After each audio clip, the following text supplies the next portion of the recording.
Hi again. It's April 13th, and this is demo number 1, segment number 2. We left off last week, and I had just blocked in the large masses of the dark shapes, and at this point, I'm starting to lay in the sky tone.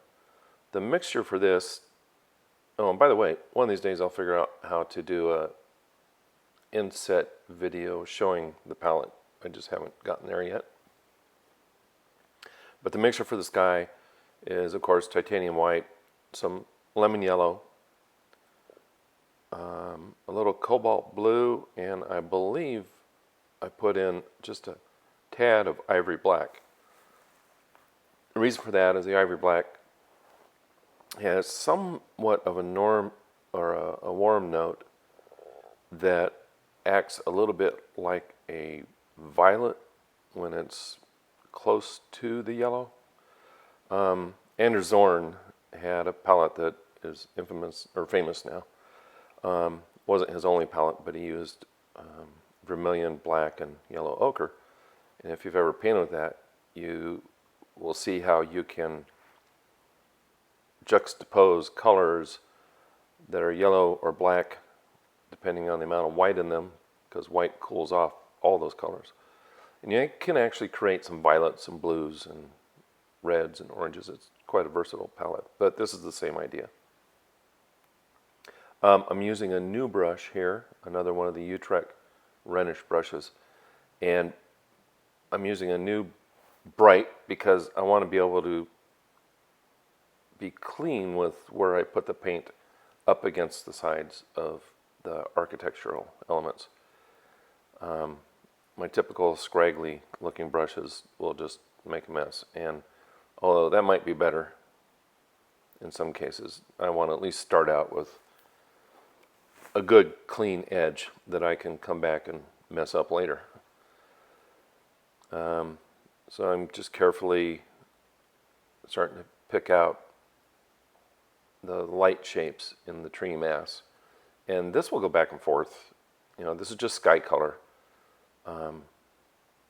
But that'll go back and forth. I'll paint in some sky color, then I come back and paint in some tree mass color, like a little bit of the lighter green value there within the woods. And that's something to keep in mind. Remember, if you have a dark value mass and you intend it to be a dark value mass throughout your entire painting, then you never want to add anything to it that's lighter than the other value families, or lighter than the dark value mass and closer to the lighter value families. The reason is because if you bring a lighter value into there, unless it's a highlight, like if the sun breaks through and hits a patch of foliage, well, that's one thing. But if you're trying to maintain the integrity of that dark value mass, you need to keep all of the color in there of that same dark value. You know, you can't be lightening it up too much, or else you lose the integrity of that dark value mass. I hope that makes sense. So I'm starting on the end of the building here, of one of the two buildings. And I'll show you a photo later after I actually finish this whole painting, or filming of the painting. I realized that my values weren't dark enough on those buildings. So I used a glaze and darkened them up, and I'll post a photo of that later for you to see once the video is all done through its various segments.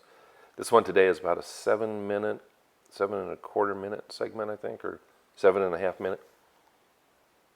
And I have gone in and edited out quite a bit more stuff so that we can get through this and you can see more than me just painting the sky, which is what the next 7 minutes would have been. And like I said on this one, I'm using a sketch that I did in gouache, or in acrylic in my book. And I'm just using whatever colors I see in the sketch to replicate on this oil painting. And I was happy enough with the sketch to where I feel comfortable doing that with the oil painting. usually, you know, things change. And if I were to take this up as a larger painting, then things would probably change. But if you get something that you're satisfied with, then by all means go ahead and use it. And I was with this one. Again, just slowly adjusting things, adding a little bit more color to that area in the sky. And the paint in the sky is very thin, you know, so I'm barely holding the brush when I put that on there. And that tone that I put on the panel shows through a little bit. So it adds a little bit of shift in the color, not in the value, but just in the color, so that it adds a little more variety and interest, you know, because if I just painted a flat, light, off-white, which is basically what it is, it wouldn't be as interesting, you know. And part of a painting is getting up to the surface and looking close at the surface. I think even people who aren't painters are marveled by the surface of a painting. And you can kind of see that in a lot of the abstract work that's being done these days. They're just textural things. They're just interesting surfaces. They could be a faux wall painting as far as that goes. But because it has that interesting textural surface, people find it interesting to look at. And